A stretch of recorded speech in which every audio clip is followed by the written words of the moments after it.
নমস্কার বন্ধুরা, আমার চ্যানেলে আপনাকে স্বাগত। আপনি কি একই রকম পটলের তরকারি খেতে খেতে হাঁপিয়ে উঠছেন? এইভাবে একবার পটল রান্না করে দেখুন, এক থালা ভাত এমনিই খেয়ে ফেলবেন। প্রথমে এভাবেই পটলগুলো কেটে নিতে হবে। আর কিছু পটল নিয়ে এইভাবে গ্রেট করে নিতে হবে। তারপর গ্যাসের মধ্যে কড়াই চাপিয়ে তেল দিয়ে আমরা চিংড়ি মাছ ভেজে নেবো। আমার কাছে চিংড়ি মাছ আছে তাই চিংড়ি মাছ দিয়েছি, আপনারা যে কোনো মাছ নিতে পারেন। এরপর আমরা সেই কড়াইয়ের মধ্যে পেঁয়াজ আর রসুন ভেজে তুলে নেব। এরপর আমরা কড়াই গ্রেট করে রাখা পটলগুলো দেবো এবং ভালো করে নেড়েচেড়ে ভেজে নেব। অন্যদিকে আমরা কিছু আলু সিদ্ধ করে নিয়ে সেগুলো ম্যাশ করে নেব।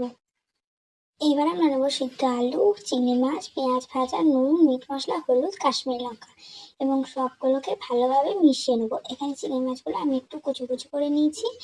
আপনারা যদি অন্য মাছ নেন তাহলে সেই মাছটাও কাটা ছাড়িয়ে নিয়ে নেবেন। এরপর আমরা মাখানো আলুটা ভেজে রাখা পটলগুলোর মধ্যে দিয়ে দেবো এবং একটু ভালো করে নেড়ে চেড়ে নেব। এরপর আমরা ছাড়িয়ে রাখা পটলগুলোর মধ্যে পুরগুলো ভালোভাবে ভরে নেব। এরপর আমরা পটলগুলো একটা একটা করে তেলের মধ্যে দিয়ে ভালোভাবে নেড়ে চেড়ে ভেজে নেব। এরপর পটলগুলো ভাজা হয়ে গেলে ভালোভাবে আমরা তুলে নেব আস্তে আস্তে করে। এরপর আমরা নেব তেজপাতা, মগজ আর কাজু বাটা, হলুদ গুঁড়ো, নুন, সস, কাশ্মীরি লঙ্কা গুঁড়ো, মিট মশলা, জিরে, আদা ধনে জিরে বাটা এবং শুকনো লঙ্কা।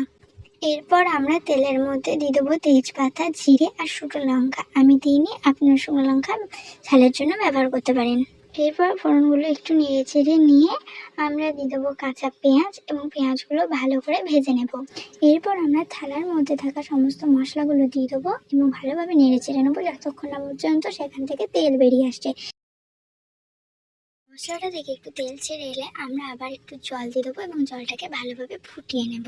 এরপর আমরা ঝোলের মধ্যে আস্তে আস্তে পটলগুলো দিয়ে দেবো এবং ভালোভাবে সেদ্ধ করে নেবো যতক্ষণ না পর্যন্ত ঝোলটা একটু কমে আসছে। এরপর ঝোলটা সামান্য কমে এলে মাড়ি মাড়ি পাড়া হয়ে গেলেই আমরা কড়াই থেকে নামিয়ে সার্ভ করে দিলেই তৈরি হয়ে যাবে আমাদের পটলের একটা সুস্বাদু রেসিপি।